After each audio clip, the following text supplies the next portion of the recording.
Viewers, very warm welcome to another episode of our regular weekly program, The Weekend. I am Muhammad Ali. And I'm Murtaza Solangi. Mr. Solangi, this week was quite hectic in terms of a lot of activities around the world in this region, which we'll be discussing today. So let's first start off with the few weeks were spent by the Trump administration um, to shock the world with its very high tariffs being imposed with its most important and biggest trading partners. And that really shocked most of the world economies, really shook most of the world's biggest stock markets and leading industrial giants. But it seems that perhaps the Trump administration had underestimated the resilience and the retaliation capacity of these major trading nations, ranging from Canada to European Union to Japan and also to China, most of whom have imposed very high and swift retaliatory tariffs against the US. So it seems that the US is reviewing the high tariffs that it promised and wanted to impose on its most important trading partners. So what's your thought on this? Well, if I have to put it in one sentence, I will say it's a royal mess. And it's clear that Trump administration did not do its homework. When you have a personalized administration where your top officials look at your whims and just nod, then disasters like these do happen. And it looks like a big disaster. Although Trump has gone back and put a pause for 90 days, except China, but the damage is done. Now you see, after the statement by Federal Reserve Chair, the stock markets went berserk. And a new war of words started between Mr. Trump and the Federal Reserve Chair. So Mr. Trump's approval ratings are going down south fast. But so far, he is hanging in. At the same time, since Mr. Trump applied these tariffs on the entire world, including that little island with penguins in there. So instead of getting any support from any quarter, he's facing resistance both from within United States. Yesterday, I was watching a press conference of Governor of California, who is suing the federal government. Then federal government is suing the state of Maine. Then you saw that fiasco of universities, Harvard University, that refused to buckle down under Trump's pressure. So I think, on the other hand, the main competitor, China, probably had done its homework better, as they expected Mr. Trump to come in and do what he has done. So you saw a series of activities of President Xi traveling to Southeast Asia nations from Vietnam to Malaysia and so on. So it's very interesting that Mr. Trump is negotiating with different countries on tariff, but it looks like a hodgepodge, an ad hoc policy without a clear plan how he will make America great again. Indeed. And I would like your brief comments on how this high tariff policy is being viewed in Pakistan as well. Because I see a mix of reaction, of concern from the business community, from the exporters. Pakistan Institute of Developmental Economics assessed that it could have a significant impact on Pakistan's largest export market and biggest export sector, which is textile. But I heard that a high-level delegation is expected to travel to Washington to negotiate. What do you expect should be Pakistan's expectation from this visit? Pakistan has a fragile economy, and we have, after so much effort, somehow stabilized our economy.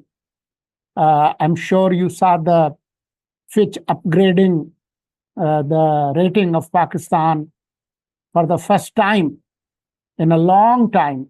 Our current account deficit has gone to surplus, $4.1 billion to be exact, if I remember it correctly.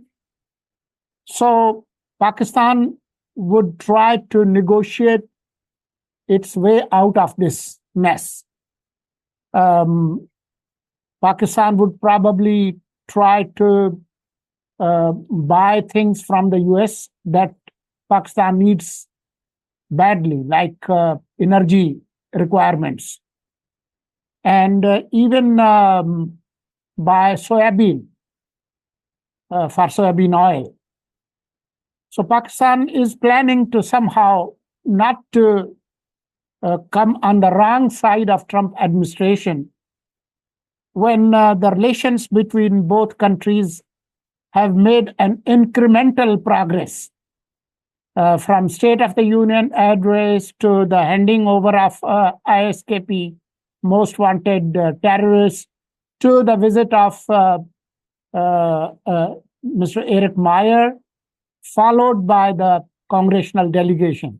So we are taking baby steps to normalize and not to annoy the mercurial-mannered Donald Trump.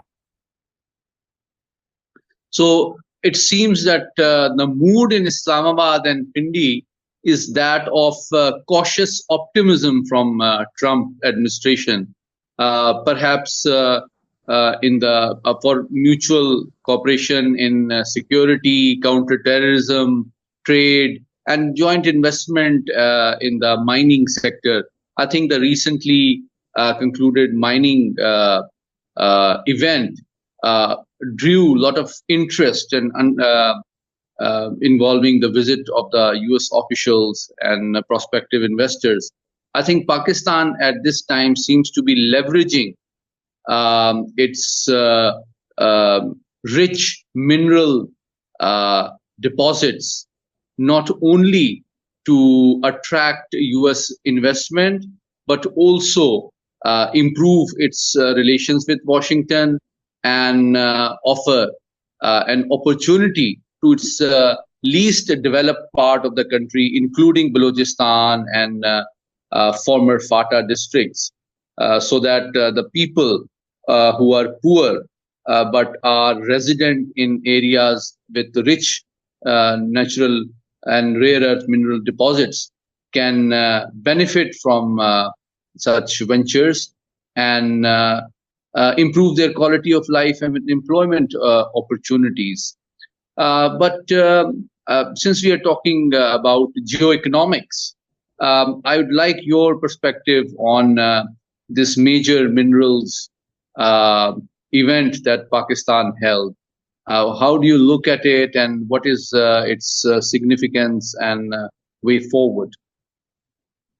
At a time when globally the importance of rare earth elements has shot to prominence, and especially during Trump era, when US is pushing Ukraine to cut a deal on minerals, and at a time when the competition, actually trade wars, have been unleashed between US and China, where China holds and owns a good part of world rare earth elements.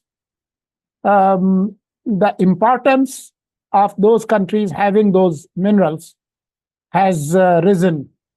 So that's why I think this forum was showcased by Pakistan at the most appropriate time. We showed the world that we can do business with you after this oil boom. This is the new oil of the world, or probably even better than that. So I think it was very important, but significant measures need to be taken by the government in terms of regulation. What we heard this time around, we will not sell our rare earth metals as raw materials, and we would not just wholly give it to foreigners. We would make it sure that a local partner is part of it, and those minerals are processed here in terms of value addition. So I think so far the steps I have seen are satisfactory. Indeed, and in this space, I was talking to your former colleague and former Balochistan minister, Mr. Jan Achakzai, and he gave a very interesting idea, because he's a son of the soil, comes from Quetta, that actually Balochistan can be leveraged by Pakistan not only to provide a very important geoeconomic corridor in the form of CPEC to China, but also leveraging its rare earth minerals to attract US investment and cooperation at the same time. Instead of aligning with one emerging power against the other, Pakistan should perhaps leverage Balochistan's geography as well as natural resources to balance its relations and offer areas of substantive common interest to both Beijing and Washington. What's your thought on this? Well, it can be a great opportunity. The problem is that the trade wars and maybe strategic wars between China and the US are at full scale. So we don't want to be to get killed in the crossfire. So our interest lies in better relations between United States and China. If they would not compete so harshly, then neither one would push us to just one side. Staying in one camp doesn't suit us. We want to have business relations with all countries of the world. Of course, with China, we have long-term strategic interests, but United States is our largest export destination. So even in this ferocious war, we would like not to be caught in the crossfire.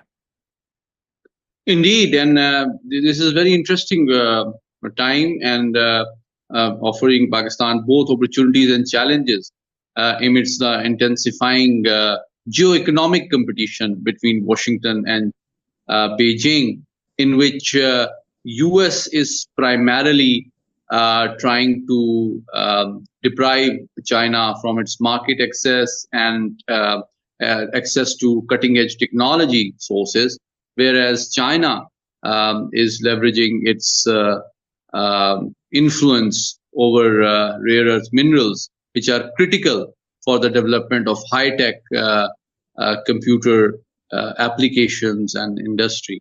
So I hope Pakistan is able to navigate its relations with both Beijing and China and the US in a manner that it benefits with its bilateral relations with both emerging and status quo world power. But let's move forward towards some very hectic diplomatic activity which West Asia and South Asia has witnessed last week. Pakistan held its first formal secretary level dialogue with Bangladesh in almost 15 years. Why it took so long, and what is it that we can expect, Mr. Solangi? Well, not only our foreign secretary has gone to Dhaka, our current foreign minister, who is visiting Kabul tomorrow, is also scheduled to go to Dhaka. So you see a diplomatic frenzy in our neck of the woods. I'm sure you have seen the news of the visit of the defense minister of Saudi Arabia visiting Tehran. Then we saw the foreign minister of Iran in Moscow meeting President Putin and Sergei Lavrov, the foreign minister. Then tomorrow you have Iran US dialogue in Rome. So it's a diplomatic roller coaster. The relations with Dhaka have seen a thaw after the removal of Sheikh Hasina Wajid last year in that students' revolution. But Dr. Yunus is trying to tiptoe, walking very carefully, trying to minimize the influence of India, but not going to a breaking point. At the same time, developing relations with China, especially in the economic sphere and even strategic sphere. So we will have a few hiccups in our relations with Bangladesh, but it's a good beginning. Pakistan should also engage all political forces and parties in Bangladesh, including Awami League, for a sustainable relationship with Dhaka. So let's see how this evolves. But one thing is clear, that despite over half a century influence and dominance of South Bloc in Dhaka, I heard something very interesting, that proximity also breeds contempt. So too much closeness with India has resulted in quite negative relations between India and Bangladesh, especially because of the fiasco of Hasina Wajid. Indeed, and Mr. Solangi, it reminds me of 120 years ago, the politics of Bengal, in which when it was divided by in two parts under the British Raj, the wealth and industry went to the Hindu majority Bengal, whereas the Muslims were left deprived of economic and industrial centers, which led to the emergence of Muslim League in 1906 in Dhaka, which 41 years later led to the creation of Pakistan. So I see, perhaps after a century the concerns which forced our Bengali Muslims to seek freedom from Hindu influence have been revived after a bitter 50-year-old history of trying to survive despite Indian interference and influence over its foreign defense and economic policy. And I think, again, it offers an opportunity for Pakistan to repair and improve its uh, difficult and complex relations with Bangladesh. But I agree with you that these both Dhaka and Islamabad are navigating these times very carefully. And I've noticed the desire in the youth of Bengali current generation, which I engaged with recently, that they want to recover Bangladeshi economy, society, and security from Indian influence, and they want to repair and come close to Pakistan and Pakistanis. And we both have witnessed careful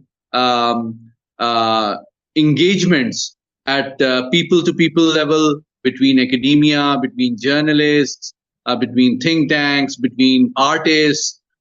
You see number of young Pakistani cricketers performing very well in the Bangladesh Premier League, and we are also welcoming and witnessing the brilliant performances of our Bengali cricketers in Pakistan's cricket league, which is ongoing right now.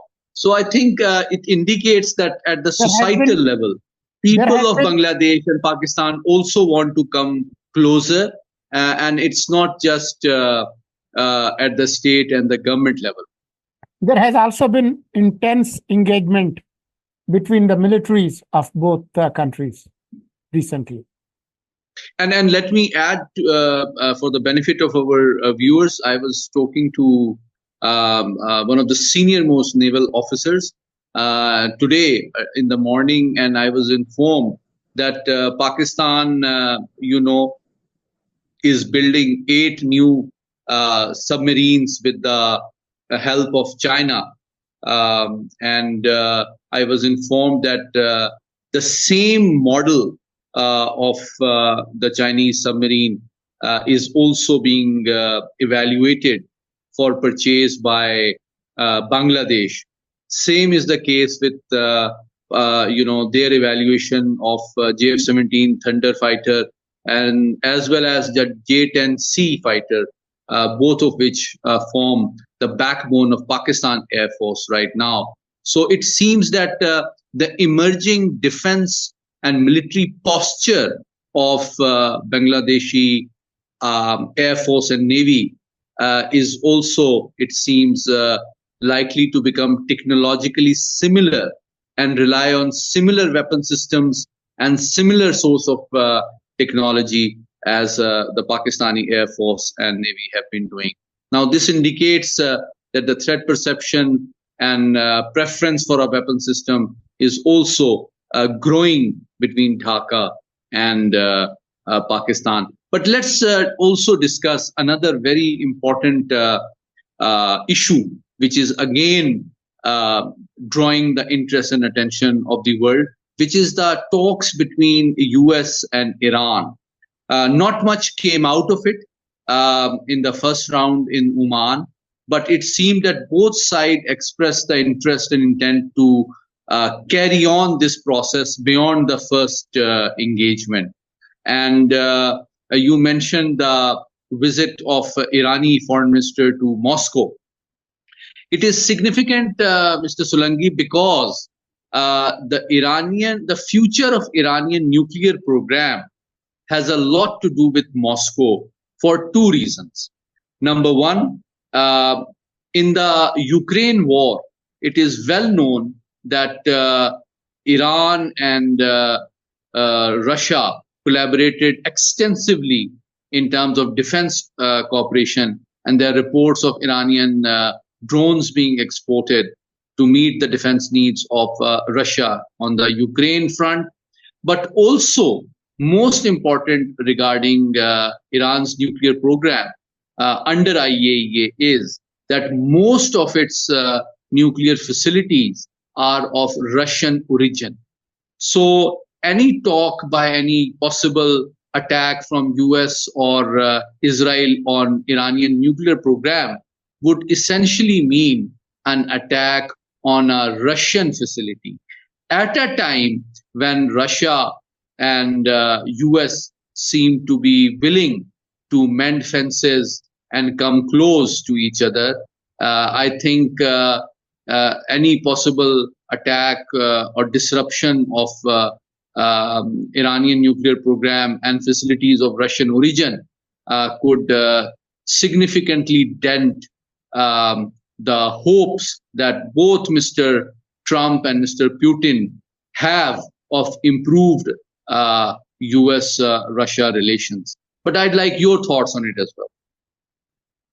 I'm sure you have seen the reports suggesting Trump stopping Netanyahu from their plans to attack the nuclear facilities of Iran, telling them that let me try this diplomatic course. In today's scenarios, Trump has only one friend, Mr. Putin. Nobody else. And the ties between Iran and Russia are quite robust. So, despite the desire of Netanyahu to attack Iran, Mr. Trump is in a very difficult situation. Mr. Trump is friendless. So is United States these days.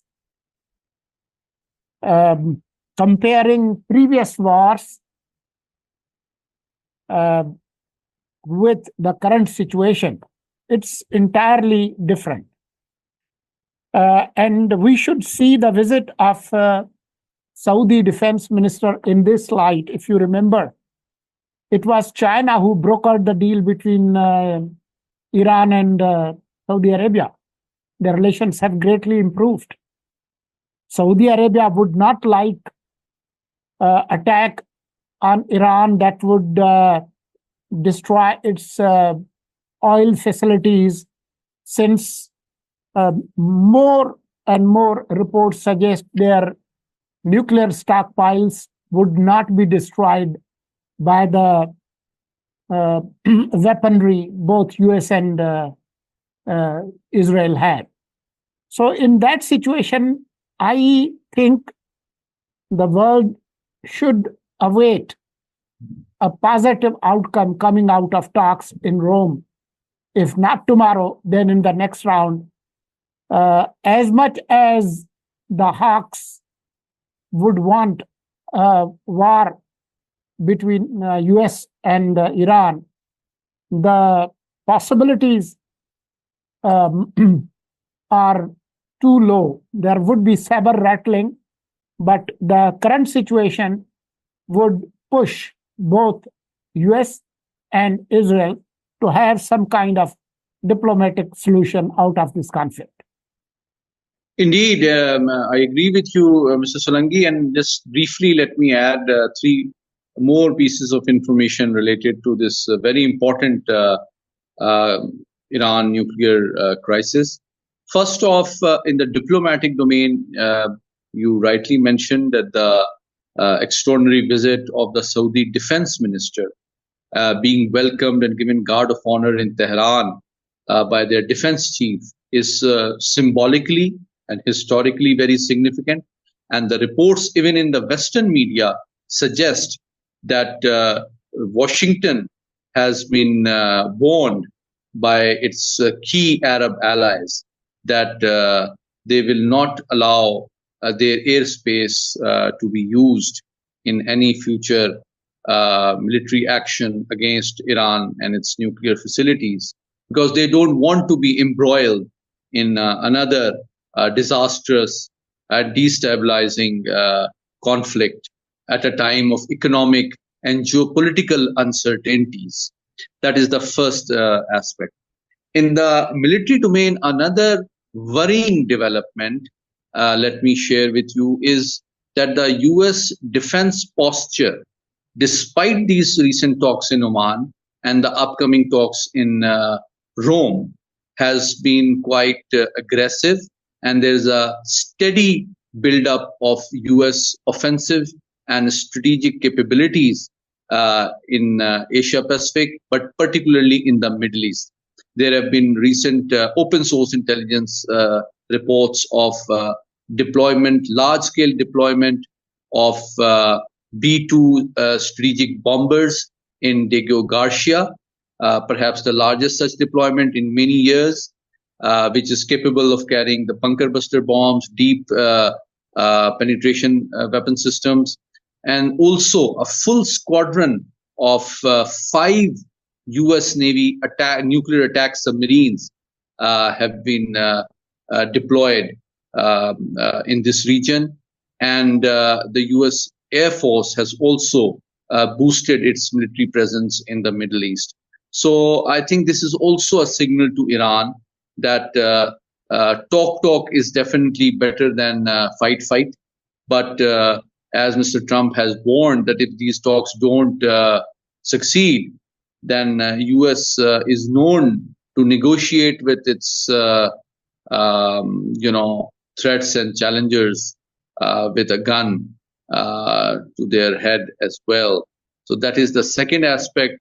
But the third aspect is also very important, and that is that unlike 10 years ago, when Joint Comprehensive Plan of Action, popularly known as Iran nuclear deal, was signed, this time it's US and Iran on their own, and they are not supported by the European powers like Germany, Britain, France, China, and Russia in these talks, because as you rightly pointed out, this time Trump administration has successfully isolated itself diplomatically at the multilateral forums in the first 2 months of being in office. Third and most importantly, the issue of Afghanistan.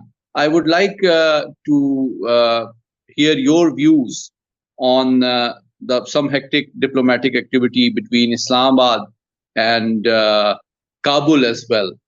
We have heard that, and we both know that both Islamabad and Pindi are worried and angry with the irresponsible behavior of Kabul administration regarding their continued failure to crack down on those terrorist organizations which are particularly active against Pakistan in the form of TTP and BLA, and they continue to have free access of large scale of advanced weaponry which was left by the US forces here.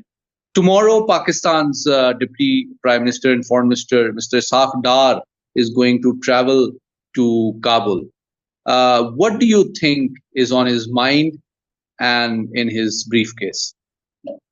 Well, Pakistan on its chessboard has deployed all assets, including the diplomatic assets. Tomorrow, our foreign minister and deputy prime minister, Mr. Dar, would be accompanied by our top troubleshooter, Mohammad Sadiq, the special envoy for Afghanistan, who has a great experience of working and handling different Afghan factions. So, but Pakistan is not just banking on the diplomatic initiatives.